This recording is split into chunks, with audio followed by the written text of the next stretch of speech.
Galeguito, zóia, galeguito, zóia, galeguito. Na década de 50, foi morar em Pernambuco e em 1955 decide gravar seu primeiro disco de 78 rotações, obtendo sucesso com a faixa Coco de 56. Em 1964, incentivado por Jackson do Pandeiro, seu concunhado, foi para o Rio de Janeiro, onde trabalhou em casas de forró e chegou a gravar um LP.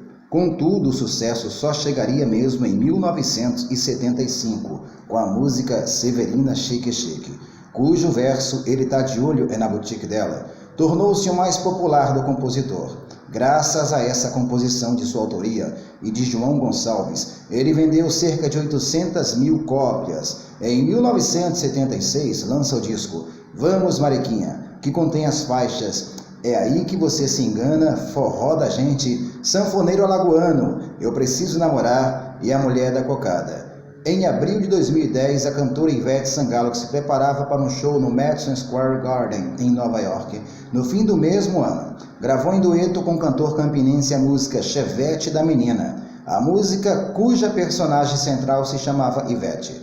Narra num tom jocoso e de duplo sentido a história de uma moça que supostamente empresta seu Chevette a um conhecido e o recebe todo machucado. O refrão dizia: coitadinha da Ivete, facilitou, estragaram seu Chevette.